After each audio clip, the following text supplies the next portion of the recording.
Para iniciar nossa exploração de hoje, desejamos uma bênção divina para o dia e para a semana de todos que nos acompanham. Que haja paz e sabedoria em cada passo. Amém. E a nossa missão nesta análise profunda de hoje é incrivelmente fascinante, né? Com certeza. Nós vamos mergulhar de cabeça no capítulo 1 da primeira epístola de João. Um texto riquíssimo. Muito. E para fazer isso da melhor forma, nós temos em mãos uma combinação excelente de fontes. Isso, o texto bíblico na tradução da Nova Almeida Atualizada, a NAA. Exato, enriquecido pelas notas e por aquele vasto comentário teológico e histórico de Zenice Rhodes. Que é um material fantástico.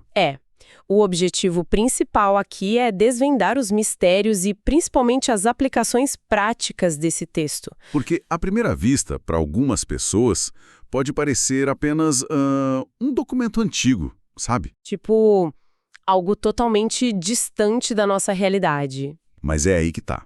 O que torna esse material absolutamente cativante é perceber que ele está bem longe de ser só uma relíquia do passado. Verdade. Se a gente olhar com a devida atenção, esse capítulo funciona como um verdadeiro manual. Um manual sobre como lidar com excesso de informações falsas. As famosas fake news. Exatamente. E mais do que isso, ele traz fundamentos sobre como construir e manter relacionamentos autênticos. Relacionamentos baseados em uma transparência radical, né? São temas que dialogam diretamente com os dilemas de quem vive hoje, nessa atual era da desinformação e das conexões que frequentemente são muito superficiais. Sim. E a forma como o texto começa já entrega um choque de realidade gigantesco logo de cara. O versículo 1. Isso. A linguagem que João escolhe usar ali é intensamente sensorial. Muito tátil, né? Muito. Ele não inicia com um discurso sobre uma filosofia abstrata, nem propõe uma ideia solta no ar. Não mesmo. O texto diz de forma muito direta o seguinte: o que ouvimos, o que vimos com os nossos próprios olhos, o que contemplamos e as nossas mãos apalparam. É algo visceral. Fica uma sensação muito palpável. Aí eu te pergunto, por que existe uma ênfase tão grande, tão física, logo nas primeiras linhas de uma carta que é espiritual? Então, para compreender a necessidade dessa linguagem quase física, a gente precisa olhar para o cenário histórico. O que os comentários de Rhodes ajudam a reconstruir. Exato. Naquela época, João precisava combater o que podemos perfeitamente chamar de as fake news do primeiro século. Nossa, fake news no primeiro século. Sim, havia um movimento de falsos mestres, pessoas que o texto mais tarde vai rotular como anticristos. Que viajavam espalhando ideias muito sedutoras. Sedutoras, porém totalmente enganosas. A principal tese desse grupo era negar a realidade física da encarnação de Cristo. Eles tentavam transformar a mensagem original em algo puramente místico, né? Isso. Sugerindo que o lado físico, a matéria, era ruim e que o divino jamais poderia ter tocado a matéria de verdade. Espera, então na cabeça desses mestres a passagem de Jesus pela Terra teria sido tipo uma espécie de ilusão de ótica? É, basicamente isso. Algo que parecia real, mas era apenas um espírito sem substância física. Era uma ideia que soava intelectualmente muito sofisticada para as pessoas da época. Parecia conhecimento superior. Mas as implicações disso eram desastrosas.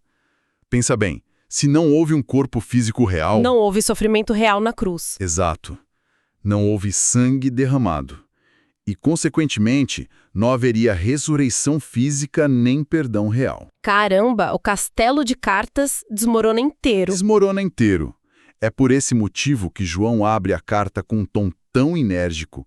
Ele está rebatendo essa heresia sofisticada com a brutalidade inegável da experiência de testemunhas oculares. Testemunhas que estavam lá. Sim. A mensagem, segundo a análise maravilhosa do Rhodes, não se baseia num transe místico. Nem numa convicção filosófica inventada por humanos. Não, mas sim numa realidade histórica sólida. João afirma ter escutado o timbre da voz, observado com os próprios olhos e tocado fisicamente. É uma âncora factual contra a maré de engano da época. Faz todo sentido. Ele precisa estabelecer que a fundação da fé não é uma lenda, mas um evento histórico totalmente concreto. Com certeza. E, avançando um pouco no texto, depois de estabelecer essa base inabalável, os versículos 3 e 4 trazem uma transição de foco bem interessante. Sim, o propósito da mensagem. O autor menciona que o grande objetivo de proclamar tudo isso que foi visto e ouvido é para que haja comunhão. Uma palavra-chave aí. Primeiramente com os apóstolos e depois estendendo-se ao próprio Pai e ao seu Filho. E tudo isso culmina com a declaração de que essas coisas são escritas para que a nossa alegria seja completa. E olha, essa palavra comunhão carrega um peso enorme aqui. O peso gigantesco. E nos leva a um detalhe crucial que é levantado pelo comentário do Hodges. Que é um detalhe que muda completamente a lente através da qual a gente leu o restante do capítulo. Muda tudo. Conta mais sobre isso. Hodges faz uma distinção vital sobre quem era o público recebendo essa mensagem. A carta não foi escrita para apresentar a fé a pessoas que não a conheciam. Ou seja, não era uma tentativa de conversão. Não. E isso muda bastante a perspectiva, né? Demais, porque se não é um texto com o propósito de apresentar a fé para novos convertidos, para quem era direcionado? O público-alvo era composto exclusivamente por pessoas que já faziam parte da fé. Cristãos genuínos. Exatamente. Hodges alerta que interpretar o termo comunhão dentro deste capítulo como um sinônimo de obter a salvação é um equívoco. Um equívoco que distorce a mensagem inteira. Totalmente, porque interpretar como tornar-se um cristão não faz sentido ali. Aquelas pessoas que estavam lendo a carta já possuíam a vida eterna. Então, o objetivo central de João não era iniciar um relacionamento delas com Deus, mas sim proteger a comunhão, a intimidade que elas já desfrutavam. Entendo. E essa proteção era necessária justamente por causa daquelas fake news que circulavam, certo? Exato. Se o grupo começasse a dar ouvidos a esses falsos mestres e a duvidar de que Jesus veio em carne, essa intimidade com Deus estaria ameaçada. A linha de raciocínio é exatamente essa. Se a base histórica da encarnação ruísse na mente dessas pessoas, a base do relacionamento delas com o Pai também desmoronaria. A comunhão íntima e a alegria espiritual seriam roubadas por essas falsas doutrinas. Sim. A carta atua como um verdadeiro escudo defensivo para a saúde espiritual dessa comunidade. Que fascinante. E essa ideia de proteger o relacionamento nos leva diretamente para o versículo 5. Que é fortíssimo. É nesse ponto que o texto entrega a sua mensagem central de uma maneira muito incisiva. Diz assim: Deus é luz, e não há nele treva nenhuma. É uma declaração absoluta. Sem margem para tons de cinza. Como a analogia da luz funciona dentro desse esforço de manter a comunhão com o divino? A imagem da luz, escolhida por João, tem uma profundidade psicológica e espiritual imensa. Com base nas notas explicativas da nossa fonte, a luz atua de duas maneiras distintas e simultâneas. Quais seriam? Por um lado, a luz é a revelação da própria natureza de Deus. Expressando a santidade dele. A santidade, a perfeição moral, a transcendência. Mas a luz também exerce uma função muito específica sobre qualquer ser humano que se aproxima dela. Ela expõe. Ela expõe.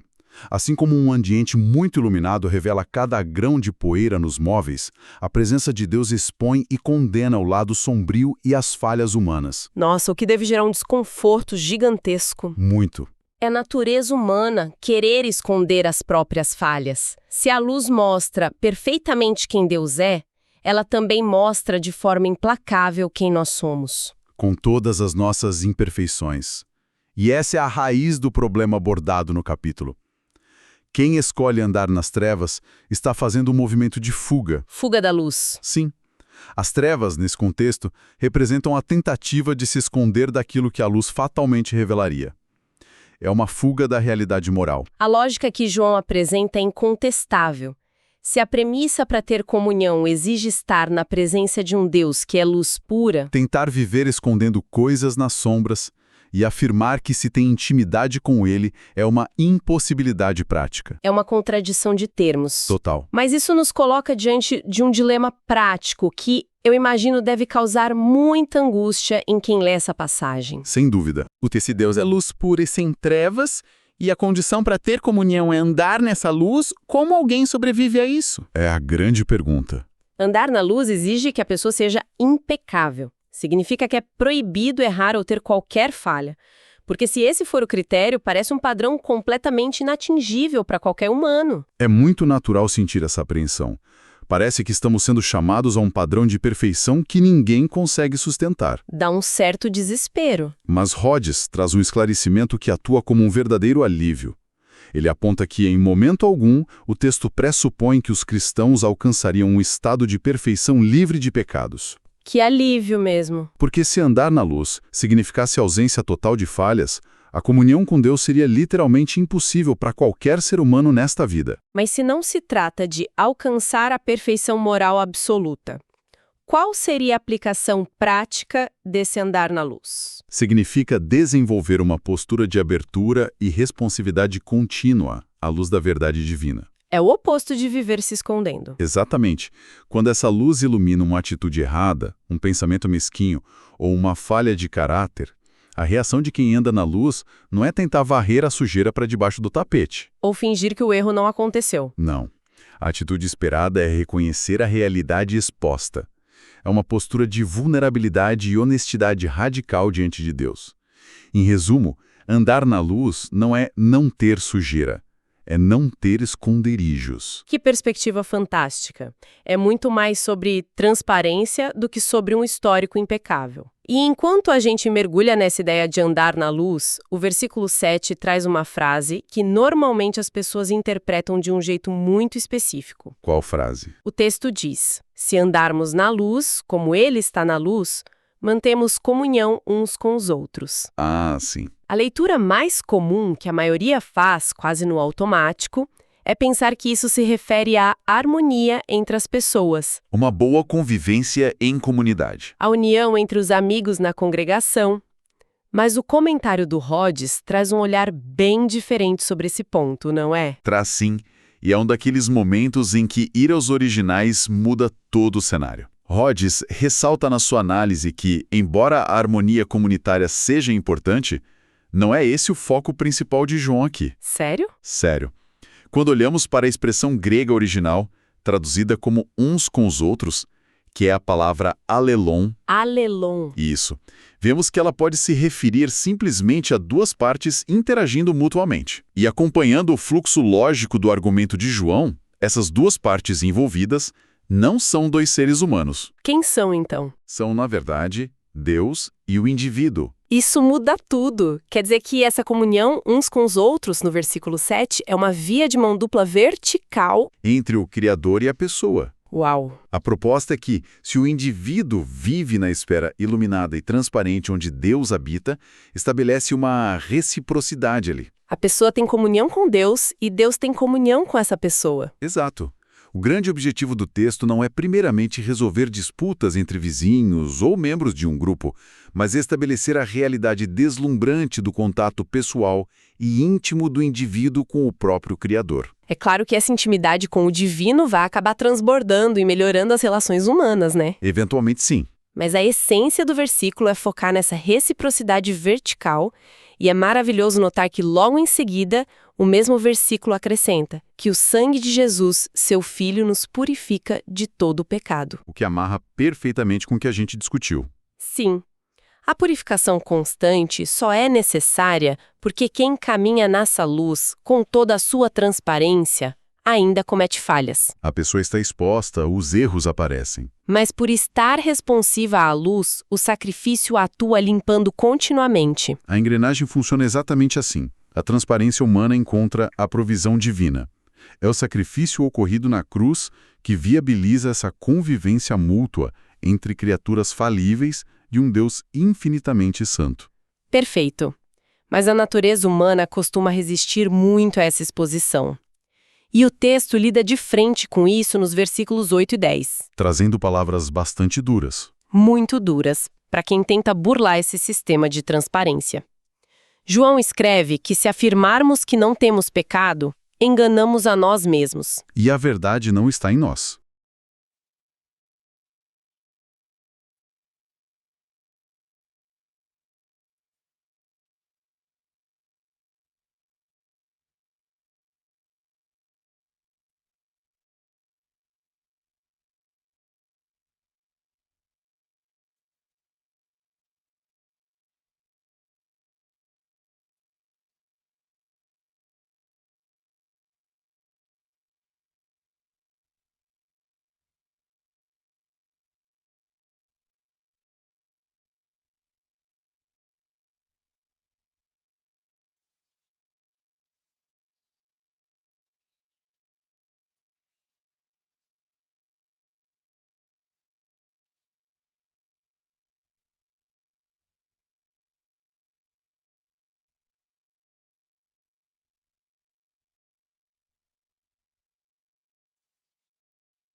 A pessoa está exposta, os erros aparecem.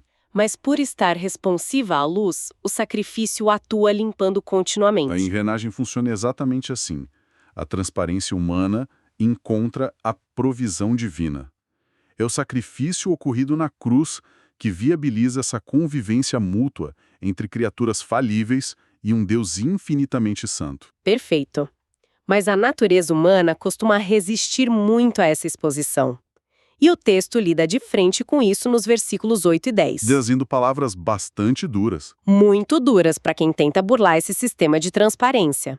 João escreve que se afirmarmos que não temos pecado, enganamos a nós mesmos. E a verdade não está em nós. Exato. E no versículo 10, o tom sobe ainda mais. Ele diz que quem diz que não pecou, faz de Deus um mentiroso. O peso de negar as próprias falhas é tratado com uma seriedade até assustadora. Né? E a seriedade vem do fato de que recusar-se a admitir a própria falibilidade moral não é só uma questão de ter baixa autocrítica. Rhodes destaca que a presença de falhas e pecados permanece na experiência de todos. De todo mundo. Negar essa realidade é, na prática, fechar os olhos e rejeitar a luz. E sobre esse agravante do versículo 10, de transformar Deus em mentiroso? Ocorre porque Deus já declarou que a humanidade é falha e necessita de perdão. Quando alguém bate no peito e diz, eu não tenho nada a confessar, não fiz nada de errado, está contradizendo diretamente o diagnóstico que o próprio Criador fez sobre a natureza humana. O que nos encaminha para a saída desse labirinto de autoengano, que é a parte mais bonita, e a solução está no versículo 9. Que talvez seja o trecho mais citado de toda a carta. Sim. Se confessarmos os nossos pecados, Ele é fiel e justo para nos perdoar os pecados e nos purificar de toda injustiça. Um versículo simplesmente brilhante. Serve como o antídoto definitivo para o medo da exposição. E a análise da fonte nos convida a observar as palavras escolhidas como a lupa, especialmente os atributos dados a Deus, fiel e justo. A fidelidade é algo mais simples de assimilar, né? Deus faz uma promessa e a cumpre. Mas o uso da palavra justo, que no original grego é dikaios, merece uma pausa cuidadosa. É uma pausa muito necessária, porque pensando bem, quando alguém comete um erro e precisa de perdão, o mais lógico seria apelar para a misericórdia. Sim, esperaremos ler algo como ele é bondoso e compassivo para perdoar. Exatamente. Por que usar um termo que remete a tribunais, a leis e sentenças como a palavra justo para descrever a ação de perdoar? A resposta para isso está na mecânica do que aconteceu na cruz. Podemos visualizar a situação usando uma analogia ligada a dívidas e tribunais. Vamos lá, Certo? vamos lá. Imagine que alguém tem uma dívida astronômica com um banco, impossível de ser paga. Certo. De repente, uma pessoa incrivelmente rica vai até o banco e quita aquela dívida integralmente com um cheque. Nossa, o sonho de muita gente. Com certeza. Mas aí, quando o gerente do banco cancela a cobrança do devedor original, ele não está fazendo isso por misericórdia ou porque sentiu pena. Verdade. Ele cancela a dívida por uma questão de estrita justiça. Porque o valor já foi pago. Cobrar novamente seria ilegal e injusto. Essa imagem clareia tudo. Então, a justiça de Deus ao perdoar está ligada ao fato de que a dívida já foi resolvida por outra pessoa. Precisamente. Rhodes nos recorda que no capítulo seguinte, Jesus é chamado de o justo. Ah, faz todo sentido. O preço pelos erros já foi completamente pago pelo seu sacrifício. Portanto, quando a pessoa confessa sua falha e se coloca na luz, Deus age com justiça ao perdoar. Ele está honrando o pagamento que o seu próprio filho já realizou. O perdão não se baseia apenas num sentimento de piedade divina. Possui uma base legal irrefutável. A justiça exige que a falha confessada seja perdoada, porque a conta já foi zerada. Entender o perdão sob essa ótica legal e justa nos leva para o que considero o grande ponto de virada da nossa análise de hoje. O conceito do perdão familiar. Isso. Porque é muito comum as pessoas lerem 1 João 1,9 e sentirem um medo paralisante de perderem a salvação eterna. Fica aquele pensamento, e se eu pecar e esquecer de confessar? Vou perder tudo? É um enredo muito real. Mas a fonte faz uma distinção espetacular entre o perdão relacionado à salvação eterna e um tipo diferente de perdão, que Rhodes chama de perdão familiar. Como a gente pode visualizar essa diferença no dia a dia? Olha, essa distinção é possivelmente a ideia mais libertadora de toda a nossa fonte de hoje. Quando alguém passa a crer em Cristo, essa pessoa recebe a salvação eterna baseada na fé. Ponto final. Essa posição de salvo não fica balançando na beira de um precipício a cada falha diária. O comentário de Rhodes é taxativo ao afirmar que o versículo 9 não é uma instrução para pessoas tentando obter ou manter a vida eterna. Como a gente viu no início, a carta foi escrita para quem já estava seguro na fé. Exatamente. O que está em jogo nesse versículo não é a garantia da salvação, mas sim a qualidade e a saúde da comunhão diária. É aí que entra o conceito do perdão familiar. Uma analogia com a dinâmica de uma família humana ilustra isso perfeitamente. Como seria? Pensemos na relação entre um pai e um filho adolescente. Digamos que o jovem pegue o carro escondido, bata no portão e não conte nada. Eita! O que acontece com a relação deles? O adolescente deixa de ser filho? O DNA dele muda e ele é sumariamente expulso da árvore genealógica da família? Não, de forma alguma. A posição legal e biológica dele como membro da família está garantida. No entanto, o clima dentro de casa fica terrível. A comunhão familiar fica totalmente interrompida. Aquele filho provavelmente vai evitar olhar nos olhos do pai durante o jantar, Vai tentar se esconder no quarto, evitando a luz. fugindo do confronto. A posição de filho não foi perdida, mas a intimidade sumiu. E como essa harmonia na mesa de jantar é restaurada? Ele precisa confessar. O filho precisa criar coragem, sair do quarto, ir até o pai e admitir o que fez com o carro. A confissão acontece. E quando o pai o perdoa, não é para que ele volte a ser filho. É para que eles possam voltar a conversar e a ter alegria juntos. Essa imagem traduz com precisão o conceito teológico que estamos explorando. Quando a pessoa comete uma falha, ela entristece a Deus, que é visto como Pai. O contato pessoal íntimo é temporariamente bloqueado pelas atitudes que pertencem às trevas. A confissão do versículo 9 é o mecanismo criado para resolver as tensões dessa relação. Sair do esconderijo e confessar é um meio de restaurar a conversa na mesa de jantar com o Criador. E o comentário ainda constrói uma ponte fantástica entre essa necessidade de confissão contínua e a oração mais conhecida do mundo, Pai Nosso. Essa conexão é brilhante. Valida toda a análise do perdão familiar. Na oração do Pai Nosso, o ensino inclui o pedido por necessidades cotidianas. O pão nosso de cada dia nos dá hoje. E na mesma sequência inclui o pedido perdoa as nossas dívidas. Fica evidente que a estrutura da oração foi desenhada para uso frequente, diário. Se o perdão mencionado ali fosse o perdão que garante a salvação eterna, A pessoa precisaria ser salva de novo todos os dias. o que contraria toda a lógica bíblica. O pedido de perdão é diário porque o ser humano escorrega no dia a dia e precisa limpar essas sujeiras cotidianas para manter a comunicação com o Pai Celestial livre de ruídos e bloqueios. Fazendo um apanhado de tudo que a gente percorreu até aqui, o saldo é incrivelmente positivo e encorajador, sem dúvida. Fizemos a importância de ter convicções fundamentadas em uma realidade tangível, não em boatos antigos.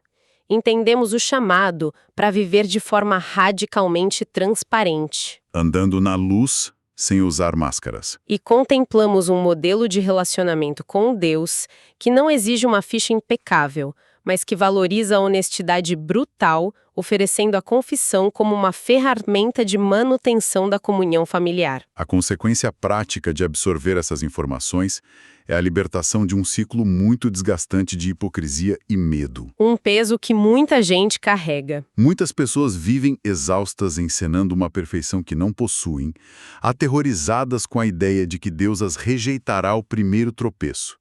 A lente que Rhodes nos proporciona, ao analisar os textos originais, inverte essa lógica. A luz não está lá para incinerar quem falha. Está lá para curar quem tem a coragem de se expor.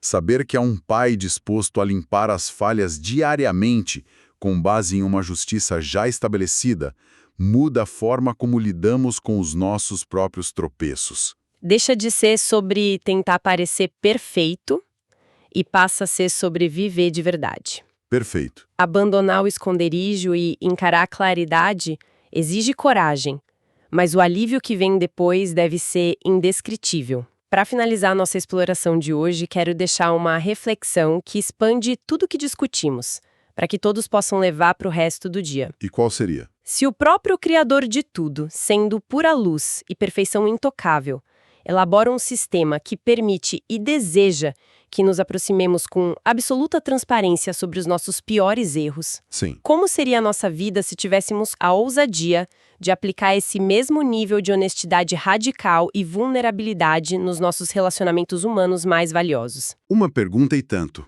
Se a gente parasse de tentar parecer impecável uns para os outros, o que essa luz revelaria? E, acima de tudo, o que ela seria capaz de curar nas nossas conexões de todos os dias? É um pensamento que desafia os nossos instintos de autopreservação, mas que carrega a chave para relações verdadeiramente profundas e sem amarras. Desdobrar as camadas históricas, psicológicas e espirituais desse texto foi uma experiência que rendeu perspectivas riquíssimas. Agradecemos demais a cada pessoa que nos acompanhou e mergulhou conosco nesta análise detalhada das fontes e dos significados de hoje. Deus abençoe todos os ouvintes.